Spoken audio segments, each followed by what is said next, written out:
What time is it? 9 p.m. That can't be right. The sky is blue. This is what 9 p.m. is like here. Welcome and happy Midsummer. Unbelievable. Let our feast commence.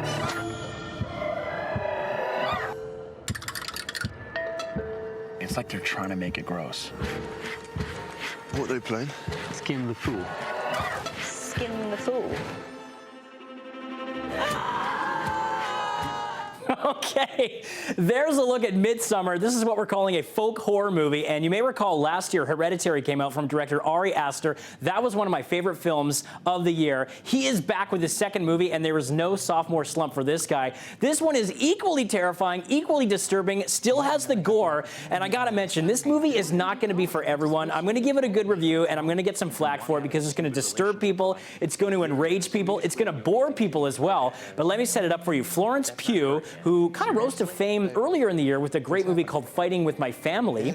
And she stars as a girl struggling with a relationship right now. She's in a relationship with Jack Rayner. They decide as a bunch of friends to all get together and go to this Midsummer festival in Sweden, and things take a disastrous turn. It starts out great, and then the agenda of the locals, if you will, gets slowly revealed. Also stars, as I mentioned, Jack Rayner and Will Poulter. Now, the movie to look at is absolutely gorgeous. The visuals are mesmerizing. It's got such a methodical pace to it, though. It's well over 2 hours. It's like almost 2 hours and 20 minutes. So some of it in the middle is a little bit laborious. You know, it kind of meanders when it comes to the plot. But I was always engrossed because I was thinking, where is this movie going? By the end of it, it completely explodes, and you're left with your jaw on the floor. Take another look.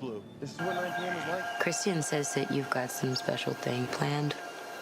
Yeah, it's like a crazy 9-day festival. It only happens every 90 years. Hi. Yeah, so here's the thing. I got to warn people, it does have some graphic imagery in it. Some of the pictures, some of the shots and the sequences will stay with me for a long, long time.